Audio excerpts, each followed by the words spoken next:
We'll go to item number 6. State of New Mexico Office of State Auditor, Torrance County Examination Report from January 1st, 2007 through April 30th, 2012. I believe, Dennis, you have some input on this.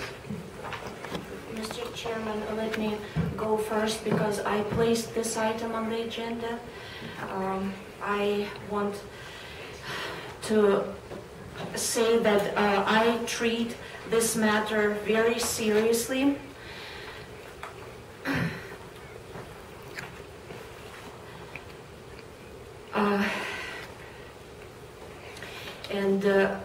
I think this matter should be discussed here. In this audit, we have a lot of, I would say, misdoings, and I want to hear opinions, your opinions, Mr. Candelari and Mr. Frost, specifically regarding to those misdoings. For example,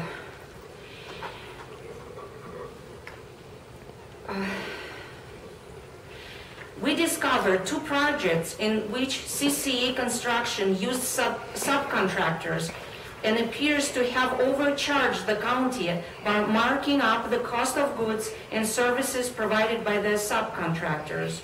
In these instances, the total amount charged by CCS Construction to the county was $108,636.38.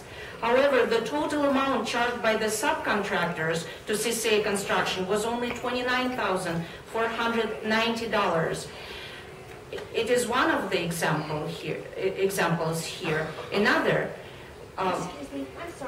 I'm sorry to interrupt. Can you just tell me what page you're on there, please? Yes, page 6. Thank you so much. In another example, CCS Construction entered into a contract with the county for $23,206.50 for a building installation. However, over the course of the project, the county manager approved 4 change orders totaling approximately $144,000, causing the project's cost to balloon to over $167,000. In yet another instance, the county entered into a contract with CCS Construction for $12,658.63 for a park project. However, after the county approved a change order for approximately $70,000, the cost to the county for the project rose to over $82,000. Also, we noted multiple instances in which the county certified the receipt of goods and services from CCS Construction and paid the company, even though the county never received the goods or services.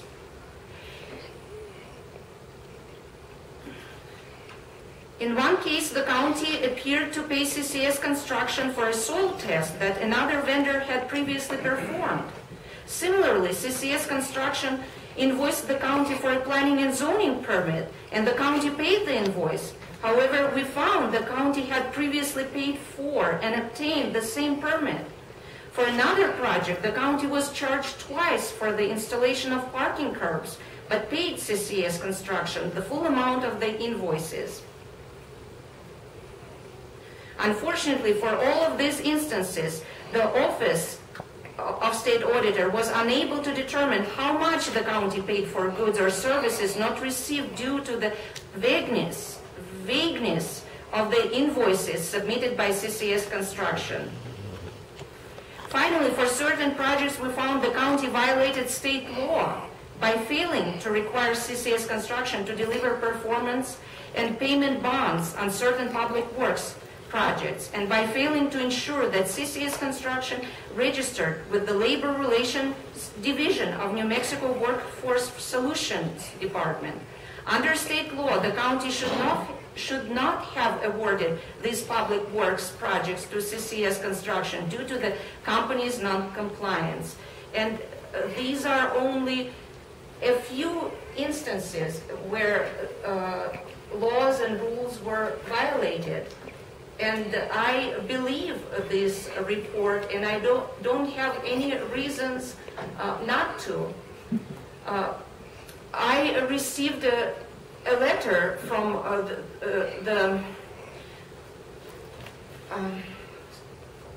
the state auditor, and he warns us if we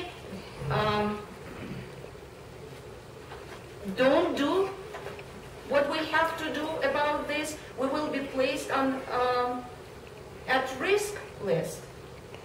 And maybe Mr. Wallen can explain what it means to be on that list for the county.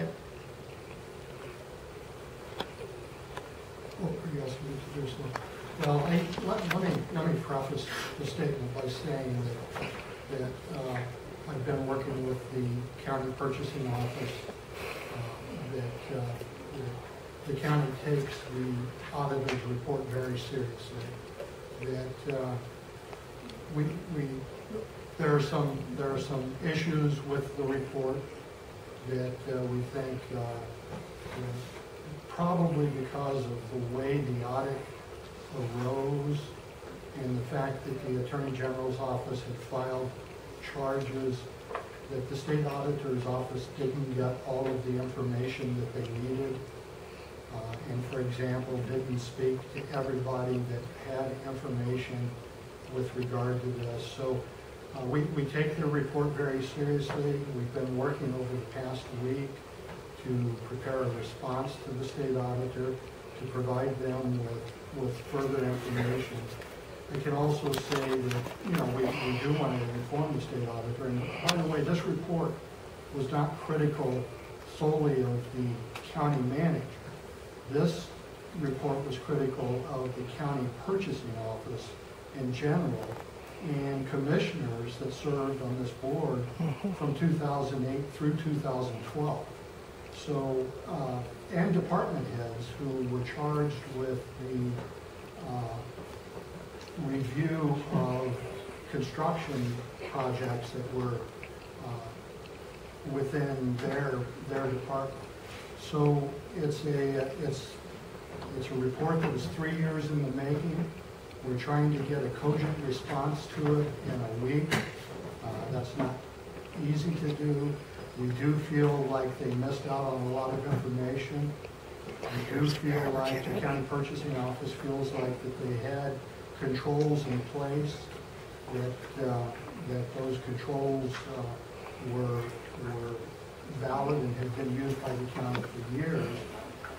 However, over these 3 years, the county and the commission's taken some significant steps to address issues that have arisen, including the hiring of a dedicated purchasing director who now reviews everything. And in the past, that job had been spread amongst 3 or 4 or 5 people within the purchasing office. So we're working on it.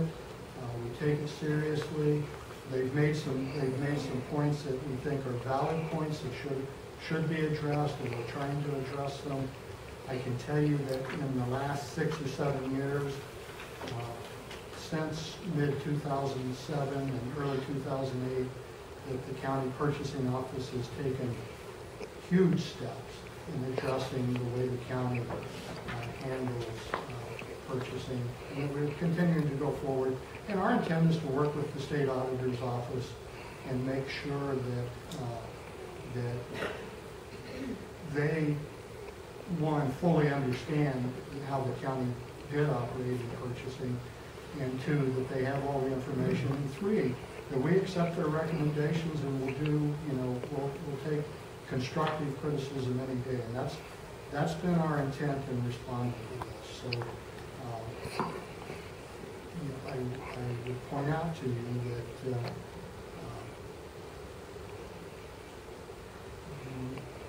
over the years, the purchasing for Torrance County has gotten more and more professional, and there are multiple people from department heads to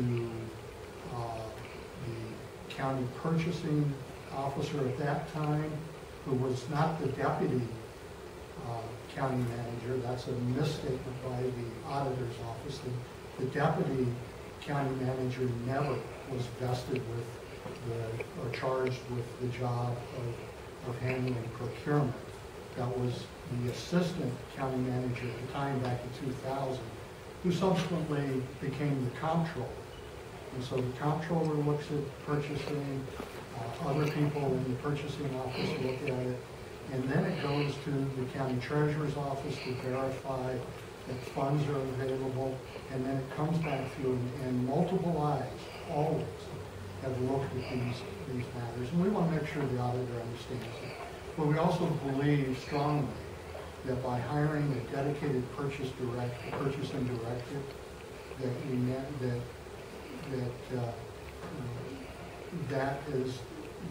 we'll have that person who looks at every procurement that the county makes. And of course, ultimately, the county commission needs to look at every procurement and be aware of it. And that's your way. So I do want you to know we're addressing this and that we take it seriously. Mr. Woolen, what are consequences for the county to be placed on the at risk list? I don't know all of the consequences, but some of the consequences would be that the financial administration of the county would be taken over by the state.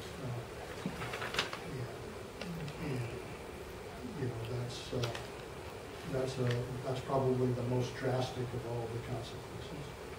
And your response would be helpful really today or even before today, that we could look at it and make some sort of decision, or at least could discuss it. I appreciate that. Unfortunately, we received this, I actually received it on New Year's Eve.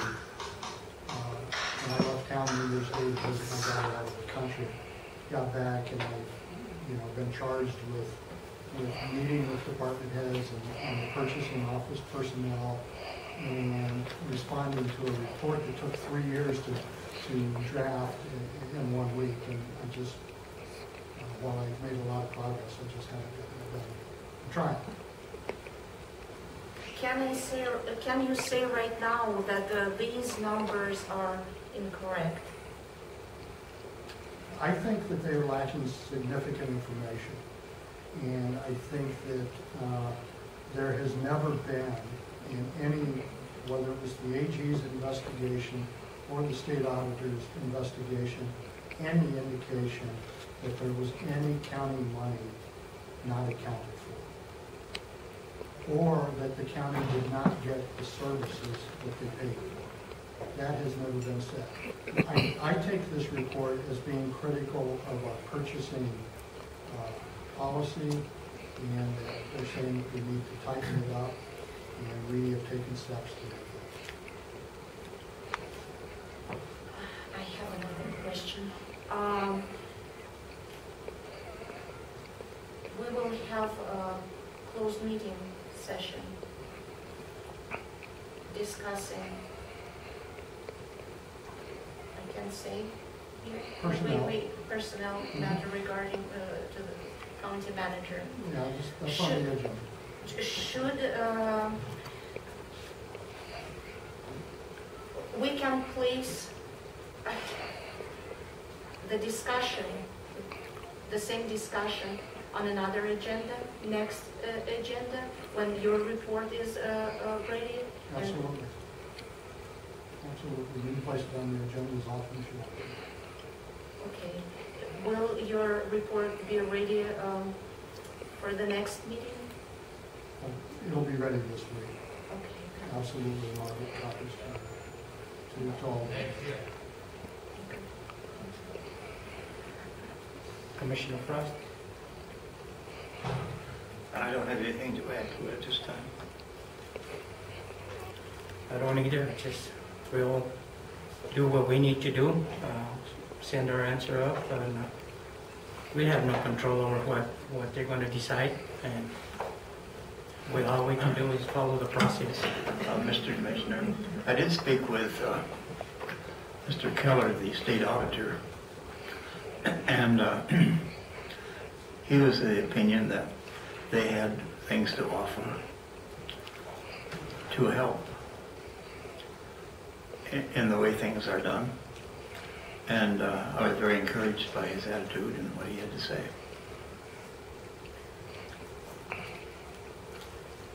I spoke to Mr. Keller also, and he was very friendly, he was very upbeat, he wants to help Torrance County, he's ready to come here and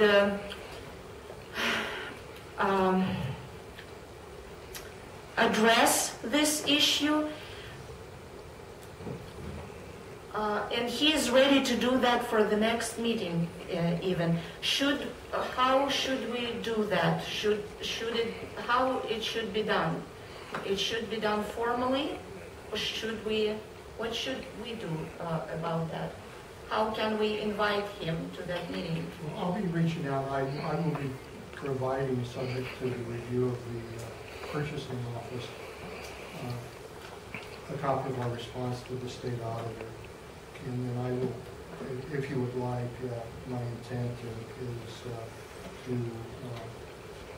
schedule a meeting with the auditor's office. And I certainly, if they feel that it would be beneficial to be here, then we'll get it on the agenda. Thank you. Is there anything else? We'll move on.